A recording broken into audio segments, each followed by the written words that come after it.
Good morning, biology. Today we're going to be talking about cell division. So, the basic idea is cells need to be able to go from one cell to two. If a cell dies, tissue starts to get damaged, and cells need to be replaced. Our cells need a way to replace themselves. So, we call this process cell division. And if we're talking about asexual reproduction, then it's going to be going from one cell to two, and the two daughter cells will come from one parent, and they will be identical. If we're talking about bacteria, we call this process binary fission. And for bacteria, since they are very simple, they do this very quickly. So bacteria could do this in 2 hours versus eukaryotic cells might take 24 hours. So what's the purpose of this? Well, of course, if damage occurs, then you need to replace those cells as your body grows. As you develop, then you would also need to be able to produce more cells. And then, of course, a developing embryo, or for bacteria, or for adults, when cells get damaged or need to be replaced, they need a way to do that. So they can just go through what we call mitosis. And in bacteria, they call that binary fission. So if we look at a eukaryotic cell versus a prokaryotic cell, we can see why eukaryotes might take, up to 24 hours to go through cell division versus bacteria that might take 2 hours. There's a nucleus, there's a Golgi, mitochondria, a larger cytoplasm, a larger membrane, all of these things that need to double in size so that when it splits, you have two cells that are identical to the parent cell. That's going to take a lot more work for a eukaryotic cell than it's going to take for a bacteria. It doesn't even have a nuclear envelope. It's just got one chromosome, ribosome, cytoplasm. Happens super fast. Now, before any of the actual separating can occur, we need to duplicate the DNA. So the DNA in the nucleus, while it's unwound and it's loose in the form of what we call chromatin, while it's accessible like that, it will be duplicated. After duplication, it can coil and condense into chromosomes, so it can be more easily moved from one side of the cell to the other. Now, how does it coil? Now, here you see just that classic double helix, shape of DNA. And yes, that is what it looks like when it's unwound and it's just loose in the form of chromatin. But DNA can be wrapped around what's called histone proteins. And those histone proteins, when it gets wrapped around it, it shuts down access to that DNA. So these histones can be used to coil and, shut down genes, and also could be removed using methyl groups to allow them to be accessible as well. But the DNA is negative and the histone proteins are positive, and the DNA can wrap around the histones, and we call that coiling. And the DNA wraps around the histones, then the histones wrap around each other, and then those coils wrap around each other, and you have what's called super coiling. And it allows it to get extremely condensed. So first things, though, is when the DNA is loose in the form of chromatin, that's when it will be duplicated. So we get double the DNA. And then after that, it will be condensed into chromosomes so that they can be more easily moved about the cell when the cell starts to separate. And that DNA condensing, when you have multiple of those histones come together, they call that structure a nucleosome, when you have that DNA wrapping around multiple histones. So again, here's another image of what that might look like. Coiling around the histones coil around each other, you get these loops, and then the loops coil around the loops until eventually you get this massive compact chromosome. There is a section in the middle, it's this indentation. There's less genes there. There'll be the kinetochore there, and it's the part that is more easily grabbed if you're going to grab that and start to move it. They call each chromosome beside each other after replication, they call those sister chromatids. So a replicated chromosome will have two sister chromatids. And again, there's that centromere and the chromatids. Now, a karyotype is when if we took someone's nucleus, the nucleus of one of their cells, and we're able to, after all the DNA was condensed into chromosomes, take a picture of their nucleus. That's what a karyotype is. It's a image of all of their chromosomes that are in their nucleus. And humans, normally, unless there's a genetic disorder, are going to have 46 chromosomes. Now, if they have trisomy 21, they would have an extra chromosome here, and that would be Down syndrome. Or they could have an extra X chromosome and be XXY, which is called Klinefelter syndrome. But let's say there are no genetic abnormalities and they just have 46 chromosomes. This is what their karyotype might look like. Now, you have 23 pairs. You get one of each of those pairs from your mother and one of each of those pairs from your father that are donated in the sperm and egg cell that fuse together at fertilization to make you. Now, here they're actually showing more than 23 pairs because they're showing the possibility if you are a male, an XY, or a female, XX, what your options are there. So 1 through 22, those are the non-sex chromosomes. They're all going to be the same. And then it's when you get to the X and Y is where you see a big difference. So, for example, chromosome, this first one could have been from mom. This one would have been from dad. And where those chromosomes line up, you actually have, like here, this part is coding for the same traits as this part of this chromosome over here. And that's consistent from pairs 1 through 22. But when you get to the sex chromosomes, let's say you're a female, well, you're going to have 2 X chromosomes. One came from mom, one came from dad, and those same genes are in the same locations. But if you are a male, you inherited an X chromosome from your mother, and your Y chromosome had to come from your father because he was the only one that would have had a Y chromosome to donate. So men determine the sex of the child through the sperm. Well, then you have 2 different chromosomes that have different genes in different locations. So that's the only pair, if you have a male on that 23rd pair, where you actually see a difference there. So here are just some different organisms and the chromosome number they have and the number of pairs. You would think, oh, a more complicated, intelligent organism would have more chromosomes. That is not the case.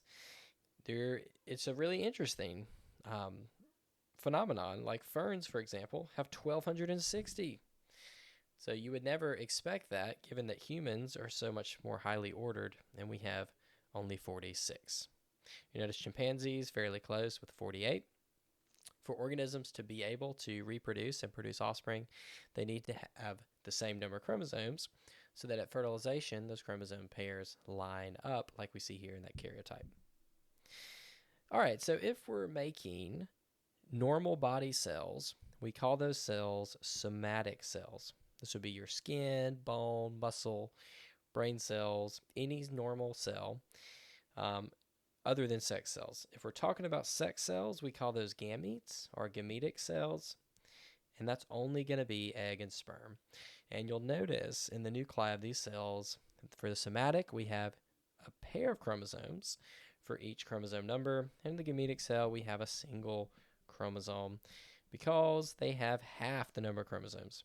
If this was humans, this would have 46 or 23 pairs, and this cell would have 23. In this case, it looks like they have, 4, 5, 6, 7, 8, 9. Have 9 in each. So we call those cells that have half the number of chromosomes, we call them haploid. You might see the letter N being used. And if we're talking about humans, well, N is the number of chromosomes, so N would be 23. If we're diploid, so a somatic cell, you have 2N, 2 of every chromosome type. So if you have 23 chromosomes, 2 times 23 gives you 46 total. If you have more than 2 pairs, then if you have like 3, we call that polyploidy. And this is not normal. This does not occur in animals.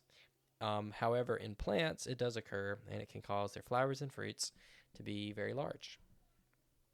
So that brings us to the cell cycle. So all cells will spend 90% on average of their life in a phase. The cell cycle is what this is, and that is just the cycle or the possible places a cell can be at any point in its life. And 90% of its life is going to be spent in what's called interphase, which is where the cell grows, duplicates its DNA, grows again, and then divides through PMAT in M phase. And then eventually at the end, it will go through cytokinesis, where it actually splits into two cells. But 90% of their life is going to be in interphase, and then only about 10% will be spent in M phase. So what are these different phases? What occurs? Well, they can go into, at the G1 checkpoint, if there is an issue with the cell, at the G1 checkpoint, they can go into G0, which is where they shut down all growth and development. Now, if everything goes as normal, G1 will be the part of their life cycle, or cell cycle, where they're going to do their primary growth and perform their normal metabolic roles and make sure that they have enough energy and food and growth to hold all the DNA they're going to duplicate and to be ready for splitting into two cells. When they get to S phase, S stands for synthesis. This is where DNA is going to be made. And then when we get to G2, we're going to grow again. And they're preparing for mitosis. And at the G2 checkpoint, they're going to check if the DNA that was replicated correctly. At the G1 checkpoint, they need to check to see if the DNA has any abnormalities. Because if there are issues with the DNA, you want to go into G0 and shut down growth. Or if the cell's really messed up, it might go through apoptosis or programmed cell death. So one way to remember the M phase of the cell cycle is PMAT, and that stands for prophase, metaphase, anaphase, telophase. And the general idea is the chromosomes need to be separated into two cells. So everything that occurs is helping to facilitate lining them up, well, first condensing them into chromosomes so they can be more easily moved. Imagine trying to split that chromatin in half. The DNA would just get completely demolished. So from interphase to prophase, it condenses. Then it lines up in the center or the metaphase plate. Then the chromosomes are pulled apart. And in telophase, they start to form two new nuclei for the two new cells. So again, in prophase, that DNA is going to condense. Now we see the chromosomes that can and with their kinetochores, can much more easily be connected using spindles to the centrioles to actually be connected to those to be pulled from one side to the other. And during metaphase, they'll be connected to the spindles, the kinetochores to the spindles, and they'll start to be pulled apart. And we will separate those sister chromatids until we get in anaphase, that's where they start to be pulled apart. And in telophase, we actually start forming two new nuclei of the two new cells. And here are some real images of this. The real images are a lot more messy. If you look down at that plant cell, it's a little bit harder to tell what phase of the cell cycle it's in with a real image than it is from something cartoonerized for you. But if you see clumps in the nucleus region, then you're probably in at least prophase. If there's doesn't seem to be a rhyme or reason to the clumps, they're just kind of all over the place, probably prophase. Now, if the clumps or the chromosomes are lined up in the middle, well, then you're in metaphase. And if it looks like they're being pulled apart, then you're in anaphase. And if you see two new nuclei forming, well, then you are in telophase. And in the animal cell there, it's a little bit easier to see than being stretched apart. In the plant cell, it's more difficult to observe that. So let's practice. Number one, if we look at that cell, what phase, PMAT, is it in? Well, we can see clumping, so we know it's in chromosomes. So it's at least prophase. It's not lined up in the middle. It's not being pulled apart. And we don't see two new nuclei forming. So we'll go with prophase on this one. Number two, looks like they're being pulled apart. So anaphase. Number three, it looks like two new cells are forming. Telophase. Number four, just looks like more of a one solid color, not a lot of chromosomes. You can't really see any chromosomes. So I would say this is interphase. And then number five, it's lined up in the center. Metaphase. And there are the answers there. So let's label a few other things. Let's use spindle, centrioles, poles, and equator to label this diagram. If we're talking about the ends, we call that the poles. Number 2, we call the apparatus that extends the spindles the centriole. And what comes off would be the spindle or the spindles. And then 3, in the center where the chromosomes line up, we call that the equator. Okay, and then at the end of that, after PMAT, after telophase, well, then we need to officially split the cells.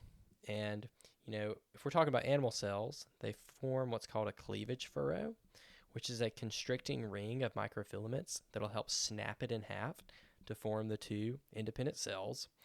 But if we're talking about plant cells, well, then they can just grow what's called a cell plate that can form between them, which is a cell wall, and helps them split into 2 new cells. And this is interesting. If you look at the tree rings in a tree trunk, that's a tree that's been chopped down or cut down, when you look at those growth rings, you're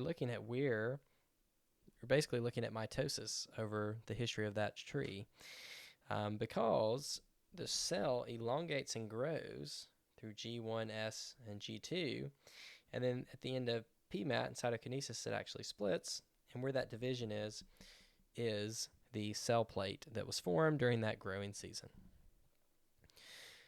Now, if something goes wrong, the cell can go into apoptosis, which is programmed cell death.